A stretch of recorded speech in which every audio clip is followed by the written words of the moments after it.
It's the Group Chat Podcast. Mount Rushmore, we cutting up.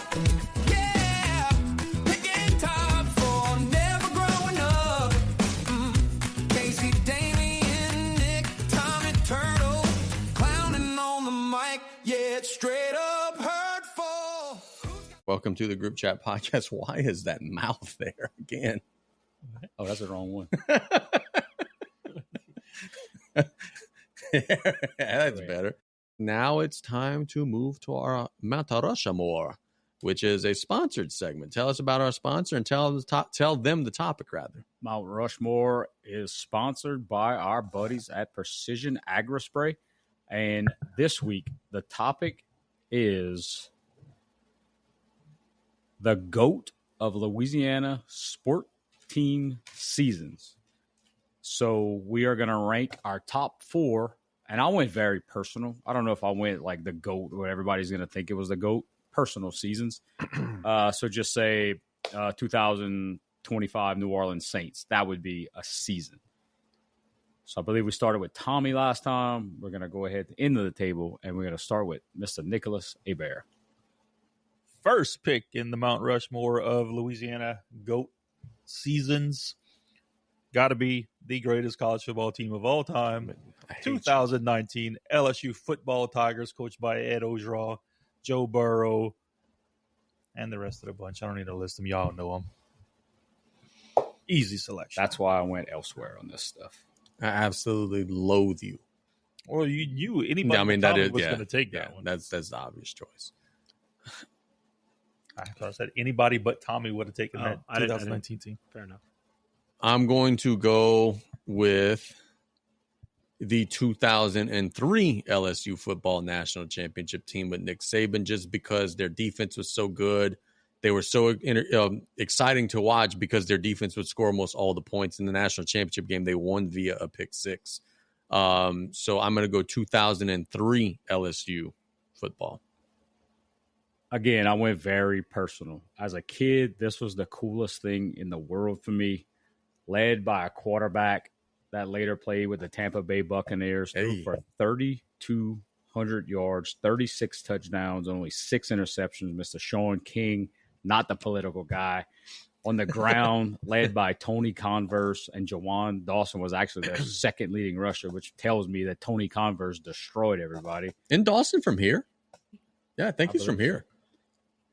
Give me the 1998 undefeated Tulane Green Wave. That year, if they would have had the current college football playoff, they would have been in and they would have made some noise.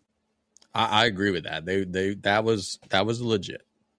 Jamaican Dartez was the second leading rusher. I'm sorry. Jawan Dawson was the receiver that went to play for the Browns. And he went to H.L. Bourgeois. Jawan Dawson did. PJ Franklin was actually leading receiver. And little did I know, he also played on the basketball team. Come on. Or Perry Carter. Tell us about your 2 John Curtis teams that you're choosing. I always get pigeonholed into the wrong places. I mean, give me the obvious 2009 Saints. I mean, I don't think I need to say anymore. They're the States franchise, first and only Super Bowl. Pigs flew, hell froze over. Probably won't happen again with what it looks like. So that is Louisiana GOAT moment for me.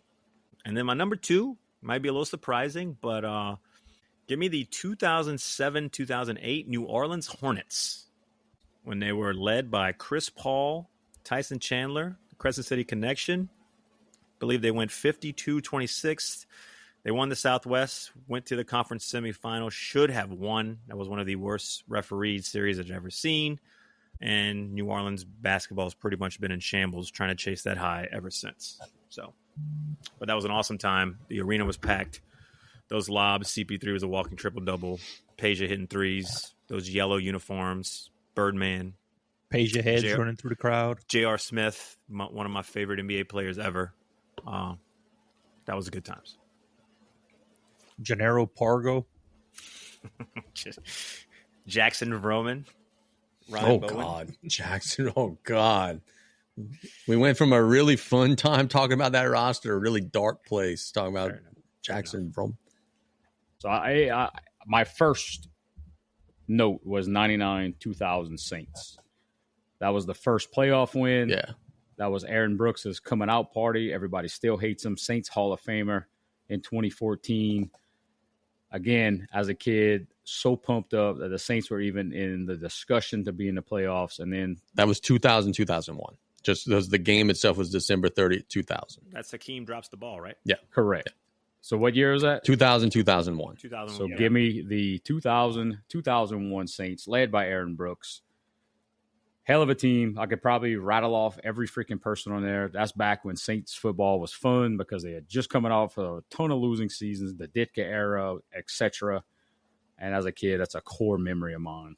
Was that the game where somebody caught a pass at like the 10? There was nobody near, and someone walked into the end zone, like literally walked into the end zone. We talked about that. That was the dude. Was it in that game? Who was that? I just remember Willie Jackson scored 3 touchdowns. It might have been Willie Jackson. Yeah, I think Willie Jackson caught one, and like the dude, the defensive back was like trying to climb over his shoulder and like just fell over, and Willie Jackson just turned like from the 5 and just like walked in like he would have just been, speed walking. Let me grab some stats from that year while we're here. Is that Chad Martin at running back? You had Aaron Brooks. Maybe Aaron Brooks wasn't as great as I thought he was. 1,500 yards. He came in halfway. Yeah, that's the year that Blake got hurt. Blake. Yeah. That's why Brooks was such a hero. He was the backup. Ricky Williams led the team with 1,000 yards rushing, 8 scores. And on the wide receiving side, you had Joe Horn with 1,308 touchdowns. Willie Jackson, 523 and 6. And Keith, get out of the pool with 239 and 1 score. Is Aaron Brooks the second best quarterback in Saints history? Yes. No. Yes. No. Bobby Hebert. He won a playoff game. Bobby J didn't. Bobby Hebert made it to the playoffs a bunch of times. Jake Reed was on that team. I thought he was going to be so much better. He was coming from being the second fiddle to Chris Carter from Minnesota. I thought he was going to be legit. I like that one. I remember where I was when Hakeem dropped the ball. I actually liked the Saints then. I got an Aaron Brooks jersey. I wore it here for the fantasy draft. I was jacked up. That was a fun Saints season. For me, I will go 2023 LSU baseball. Paul Skeens was just a freaking machine, dude. I mean, just mowing people down. That stretch where they played Wake Forest a couple times in a row, unbelievable. Tommy White hits the walk-off home run. Just so much fun with that baseball team. So LSU 2023 national championship team with Skeens and Cruz, and you got Dugas who wins College World Series, all-tournament team, a local boy. So much fun, so much excitement. 2023 LSU college baseball. Give me the 1992 New Orleans Saints football team. That was the cha-ching year. I think we ran off maybe like 10 or 11 in a row to start the season, and we just kind of crumbled in the playoff like we did every year in that era. But still, city was on fire. Everybody's cha-chinging each other. There was no high fives or anything. Everybody just passed by. Cha-ching. That I was too young. That's really was the thing. Time if you look back on it now. You know who that was? You know who that was? Seth Green. Yeah. I don't remember that. That's so weird. I remember that season. I don't remember the cha-ching, but y'all got to understand, I was 4 years old. Yeah. Yeah, I was at a bunch of those games. Okay, and I'll kind of stick in the same era with the same team, the 1987 New Orleans Saints. Bobby J. Bear's rolling. The Dome Patrol's coming into their own. Dalton Hilliard's killing everybody. Ruben Mays, Tommy Barnhart, Martin Anderson, Eric Martin, Quinn Early. A bunch more. I'm sure they had a bunch more on that roster. Ronaldo Turnbull probably. Obi Brenner. Looking at Tommy. Tommy's looking up on Google to find the rest of the roster. No, I'm looking at a card auction. Made me realize that, hey, bro, this Saints team that everybody always tells me sucks is actually pretty good. My next one is going to be an LSU football team that didn't even win the national championship. I've told this story on this show. My second favorite LSU football team besides for the national championship team with Burrow and them was 2001 with Rohan Davey at quarterback. LSU wins the Sugar Bowl that year with Nick Saban as the head coach. That was the first LSU team that taught me as a fan, like, dude, we could really like do stuff. Other than that, I was proud of like the 7-5 DiNardo Independence Bowl years. But to watch LSU beat Illinois in a Sugar Bowl for me, it was like, oh, whoa, wait a minute. This is a team that could like be very good. So yeah, that is my favorite LSU team. Rohan, Josh Reed, all them boys over there. That was such a fun team to watch. 2001 LSU makes it to the SEC championship game. Is supposed to get killed by Tennessee, who was playing for a spot in the national championship. We spoiled that for them, made it to the Sugar Bowl, was supposed to get killed by Illinois, big underdog in that game, crushed them in that game. That was my favorite team. That was the year that LSU beat Alabama, and Davey had 528 passing yards with 239 of those going to Josh Reed. Yeah, monster. Yeah, LeBrandon Tofield scored 3 touchdowns that game. Yeah, that's definitely a memorable game for sure. I'm going to stick in Baton Rouge, and I'm going to go 97 LSU baseball, Gorilla Ball. That year, that team put on a freaking clinic at the plate. They were, what was their overall record? 57-13, 22-7 in the SEC. You had Brandon Larson, 381 batting average, 110 hits, 40 home runs, 118 RBIs.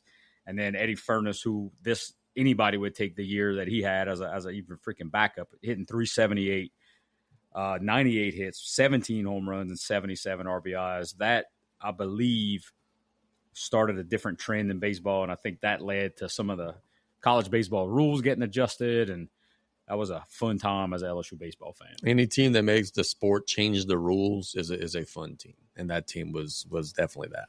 Except the Philadelphia Eagles. Correct. Yeah, that's a great point there, Counselor. Yep, that's a great point.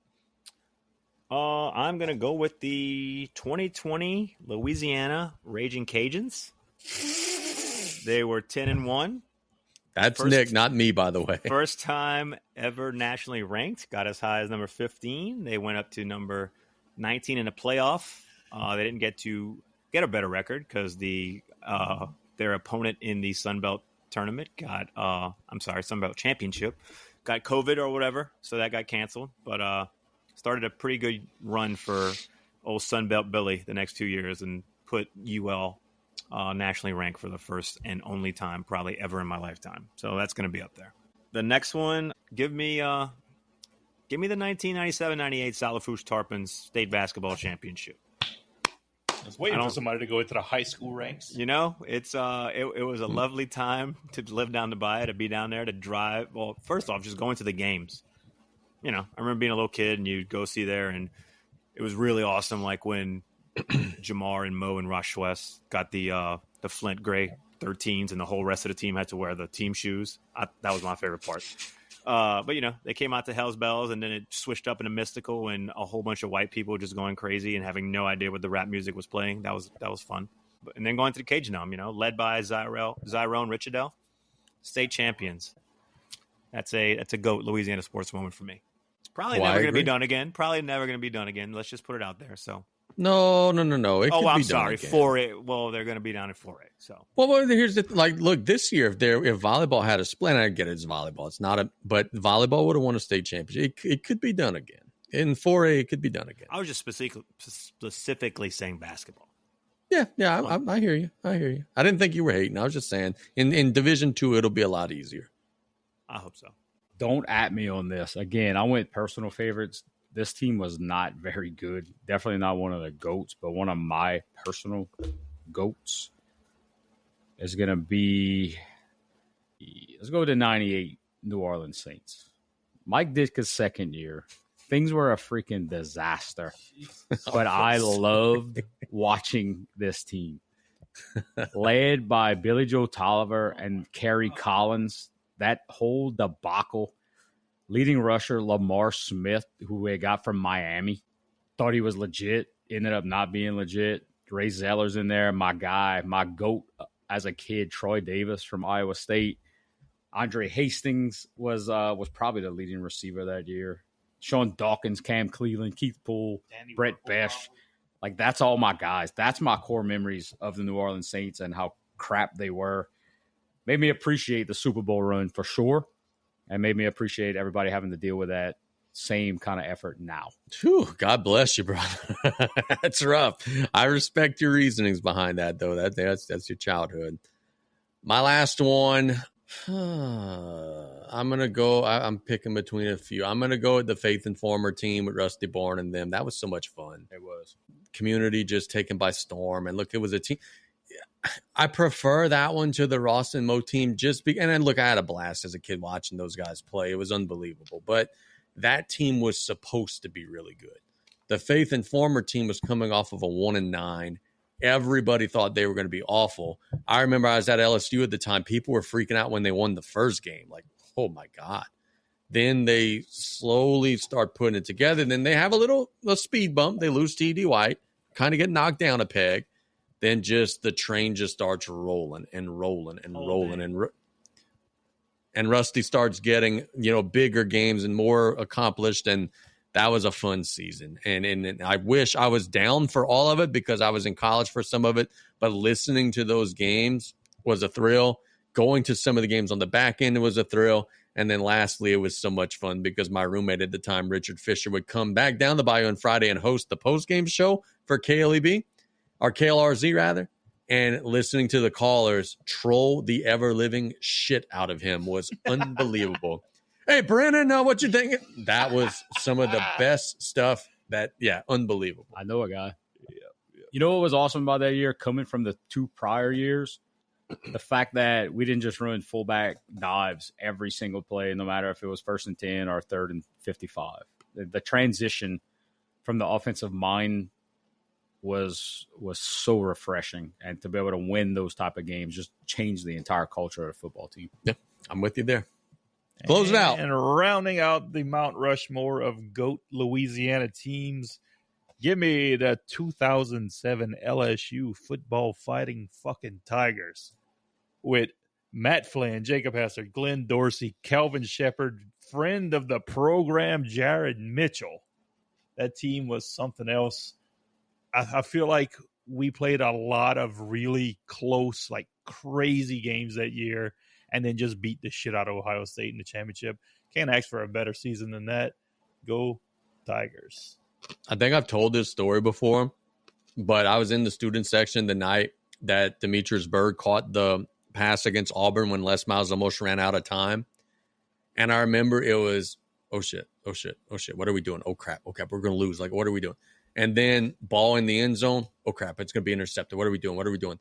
Then, yay, hooray. Then you look up and everybody threw their drink in the air. Everybody in the student session left that Tiger Stadium that night soaking wet. Everybody got drowned. But a lot of fun. Remember it for the rest of my life. My only honorable mention is going to be, I'm not exactly sure the year, but the 2 Gerald Honeycutt years, the posse. That was on my 1992 Tulane basketball. Yeah, that was some really good stuff. Perry Clark had Fogelman jacked at the time and competing with everybody, and just a fun team to watch. I have a few honorable mentions. We got LSU men's basketball 2006 with Tyrus Thomas and Glenn Davis beating Duke in the NCAA tournament. That was fun. We got La Tech's women's basketball throughout the 90s. I don't remember anybody on the team. I just remember them just beating the shit out of people. Am I going to have to be the one to do it? I know y'all are all Caitlin Clark people. I liked whenever LSU won for the women, man. I thought that was fun. And not to be left out, we got 2 South Lafourche High School football championship teams, 1971, 1977. That would be Big Steve's answers. Big Steve would say that. Big Steve would talk about the track and field teams and Vorney threw the javelin from Fouchon to La Rose. Like, he would talk about all those stories. Like, and I'm joking when I say it, but like, it would be interesting to hear the perspective of somebody his age, because he would talk about those teams. He would talk about the year that South Lafourche made it to the top 28 with Jay Carlin out of nowhere. He would talk about that. There was a random year in the early 90s that the girls made it to the top 28 with Coach Bouvier at the helm. So, like, there are a bunch of teams from the yesteryear that older people would know that we just didn't have a chance to see. That was a good era for South Lafourche girls basketball in the 90s. They had some powerhouse. I like the my honorable mention were the 2011 Saints. Probably the greatest offense I've seen in the NFL in a long time. When Breeze broke all those records, that was pretty good. Who was the playoff loss that year? That was when they lost to the 49ers. Oh, God. Yeah, that was the best Saints team, Tommy. Was that when Darren Sproles was on there? I feel like when Darren Sproles was on there, that team, and Jimmy Graham, that team that was when best. when I heard he had played basketball. Career game. Who was the running back in the beginning of that game that just got killed on a helmet-to-helmet? Was it Pierre Thomas? So the Saints running back got hurt in the first drive of that game in a blatantly illegal hit. I think it was Pierre Thomas. Pierre Thomas, I believe, went out early. And then, of course, Vernon Davis goes off and fucking Kaepernick. No, it was Alex Smith, not Kaepernick. It was Alex Smith. Alex Smith leads them to They ran that long-ass run. Drew Brees came down and scored with like 20 seconds left. And my other honorable mention was it was a tie, but I didn't want to do Bebe like that. So 2021 LSU was one of my favorite seasons. But I guess I'm going to go with 1992 LSU, their worst record ever. I've got to put 2-9. So that's going to be up there. Here. What about the Trey Bruce era at South Lafourche? I somehow got caught up on the NFHS app trying to watch the volleyball game and ended up catching their top 28 game against Neville. Oh, we were so much better than Neville. Yep. But those were some really good teams that the community really latched on to that really hits the heart. Two stories about that team. The first one is Turtle and I show up to a home playoff game that year, and we plug in everything, and all of the radio equipment just decides, hey, fuck you, we're not working. All of it. The headsets, everything, it all decides hey, today we're broken. We're on strike. Turtle and I called an entire game with me calling the studio on my phone, him calling the studio on his phone. No headphones, no nothing. Just, hey. Where was that game at? At home. The quarterfinal game. Hey, Bruce dribbles down the floor into my phone. Turtle getting as close to me as humanly possible so that he could hear what I'm saying. Me getting as close to him so I could hear what he's saying. We did the whole thing on a telephone call. That's the first crazy story. The second one is after the game against Neville in, I think it was in Alexandria. We go out there and a parent comes up to me after the game, and he says, hey, are you Jerry Gisclair? And I immediately say, no, that's not me. And he says, hey, well, are you the one that does them Salafouche games on YouTube? I said, yes, sir, that is me. So I'm expecting him to be like, oh, hey, hey, good job. I love what y'all do. He said, no. Hey, you made fun of my daughter shooting a free throw in the first round game, and that really hurt my daughter, and I want you to apologize to me right now. I laughed and I said, ain't happening, boss. Then he got like kind of confrontational. And I was like, you want me to say something about your daughter's shot? Yeah. It's even fucking uglier than what I said on the air. And then I walked away into the press conference room. KC, dang. She shot free throws like this, dude. And look, we even said, you could go back and watch, it's still on YouTube.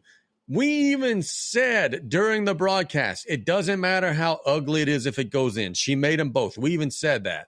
But old Jimmy Schmo from Minden, Louisiana buys his ticket when he sees South Lafourche is there just to come call me. Get out of here, bro. We beat y'all by 70 in the first round.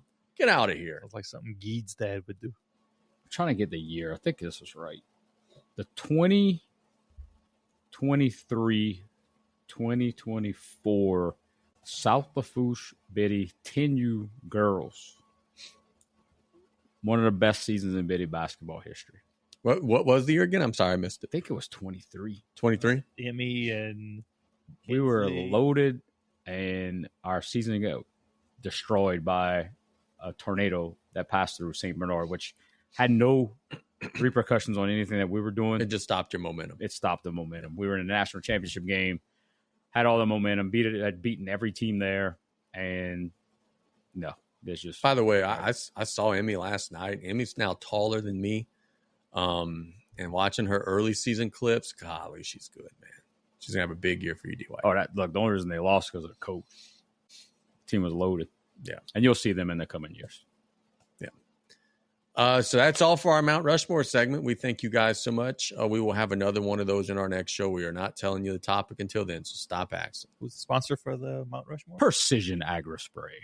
We thank you guys so much. Are you mocking me? No, that was my announcer voice.